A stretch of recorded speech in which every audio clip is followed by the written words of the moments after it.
Reform challenging traditional party dominance. That is from Sir John Curtice. We're going to read into this more from the BBC, you guys. Let's go.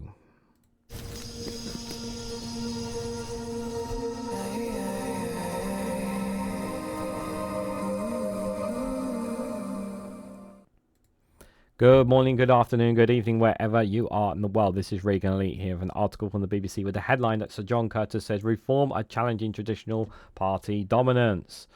The overnight results from Thursday's elections have confirmed the message of the polls that Reform are posing a major challenge to traditional dominance of British politics enjoyed by the Conservatives and Labour. Just a reminder, if you haven't already, hit that like button and share it across social media so others are notified of this video. So some of the council results are still coming in at the time of this recording. I am recording this on Friday, just for reference in case anybody's wondering.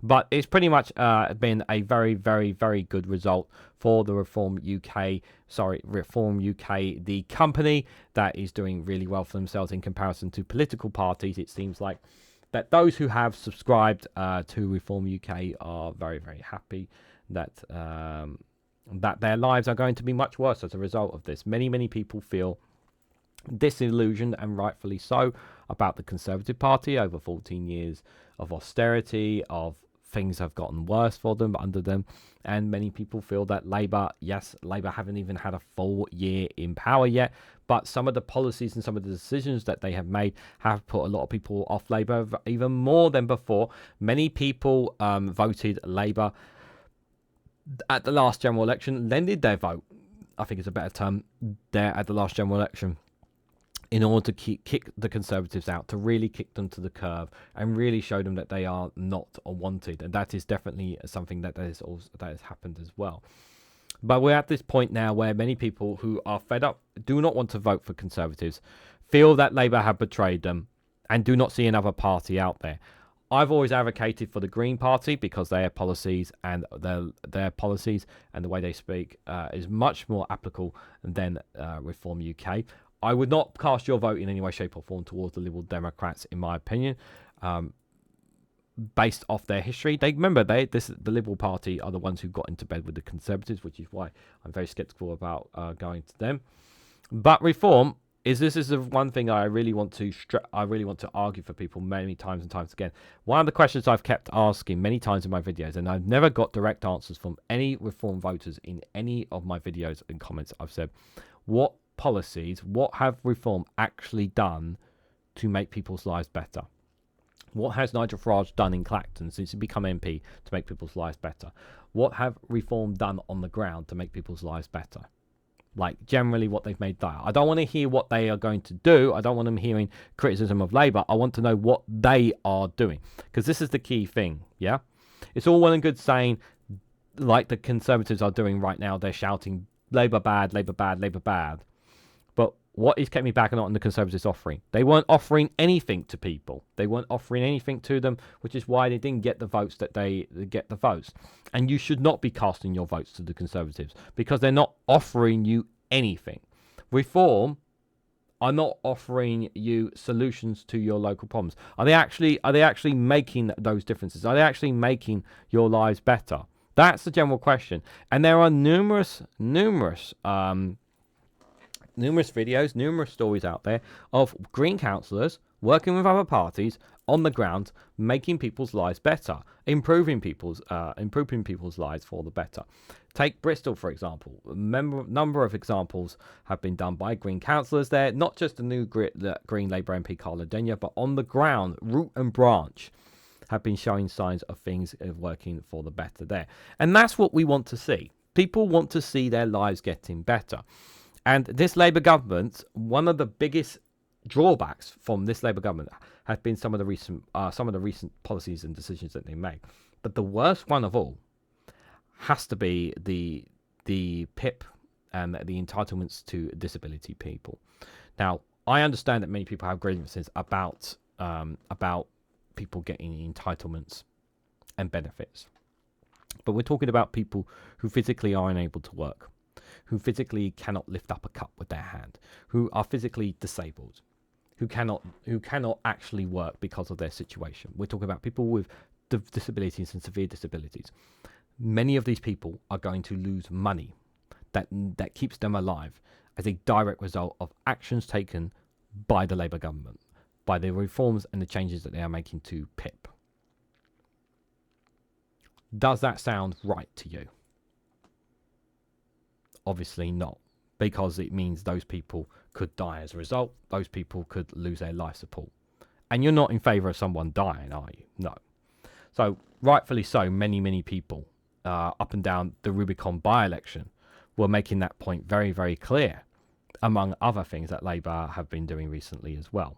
Now, Labour have done some good policies, but overall, it's just not getting through their messaging. These results show that the Green Party, for all the good policies and things that they are saying, they don't have what Reform UK has. A massive social media campaign.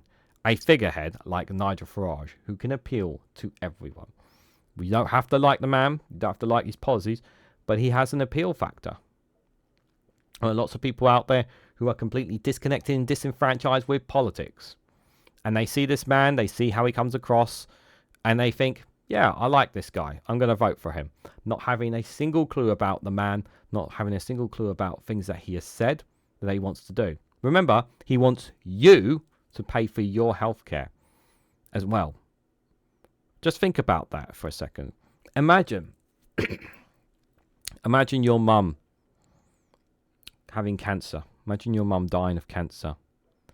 And in order to have the therapy you needed to save her life, you would have to pay out of your pocket to save her. How would it make you feel? Because that is what Nigel Farage wants. He wants you to pay for your own healthcare. That's what he wants to do. He wants you, no matter how poor you are, no matter how poor you are, no matter whatever your situation, he wants you to pay for your healthcare. And if you want to know of just how bad that is, go have a look in America. Look how many people are suffering as a direct result of their healthcare system. Many people's lives are destroyed, sank in debt from constantly having to pay out thousands, tens of thousands, hundreds of thousands of dollars for health care. That's not a system that we want in any way, shape or form. So just remember that next time you vote for Reform UK. The party won the Runcorn and Helsby by-election, just managing to overturn a 35-point Labour majority. Meanwhile, Andrea Jenkyns, a former Tory minister, has convincingly won the new position of Mayor of Greater Lincolnshire. However, the party will be disappointed at narrowly losing out to Labour in the contest in Doncaster, North Tyneside and the west of England. Most of the local council elections are being counted later today. That's the time of this recording. But early results also suggest Reform are heading for significant gains. The party won 39% of the vote in the result declared so far, enough to put it well ahead of all of its rivals, and Reform also seems to have a good chance of winning overall control of both Lincolnshire and Staffordshire, both of which voted heavily for Brexit in 2016. Like I said, time of this recording was before the full results. It is the first time an anti-EU party has won a by-election afresh. Until now, the only by-election won by an anti-EU party were two contests in 2014 when the local Tory MP stood down and fought subsequently by-election under UKIP colours. Reform seat gains have primarily been at the expense of Conservatives, and that was inevitable, given the party previously held nearly 1,000 of the 1,641 seats up for grabs. Nevertheless, the party will be deeply troubled at suffering a drubbing every bit as severe as the one it suffered in last year's general election. On average, its vote was down by 25 points since the last time those seats were full in May 2021. Falling most heavily where Reform did best, the party has so far lost more than half the seats it was trying to defend. But if the results were likely to intensify the debate about how the Conservatives should respond to the challenge from Reform, they also underlined the message from the polls that support for Labour have fallen heavily since the general election. Its three mayoral successes were all won on a significant diminishing share of the vote. It is Labour's good fortune that it is defending fewer than 300 seats in the local council elections.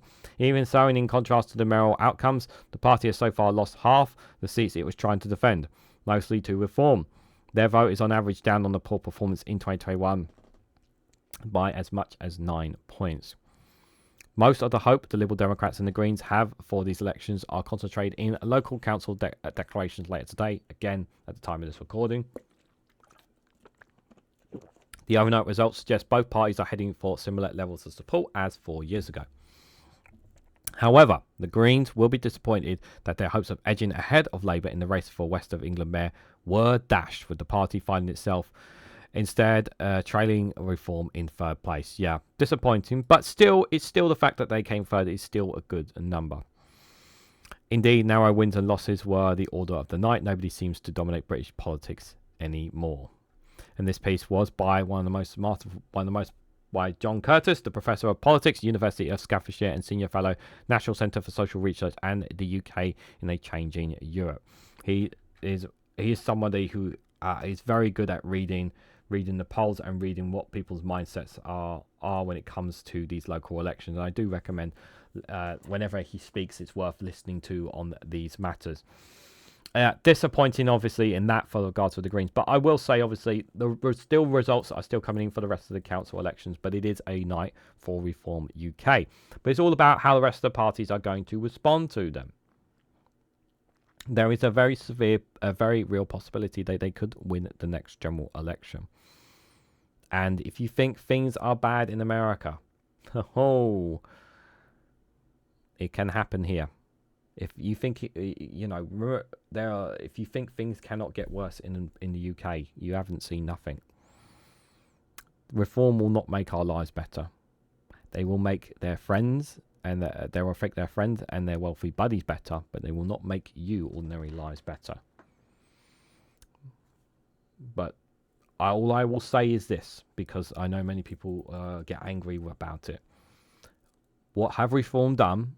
Since those MPs have gone to power, what have they done in their constituencies that have made their lives better? What has Nigel Farage done in Clacton to make the people of Clacton's lives better? Still waiting for answers on that. So if you know the answers, let me know down in the comment section below. If you found this video informative or helpful in any way, shape or form, hit that like button, share it across social media, subscribe if you haven't already. Do check out Rumble and Patreon for exclusive content. And if you want to financially support me in the work that I do, hit that join button down below to join the YouTube membership for as little as 99p.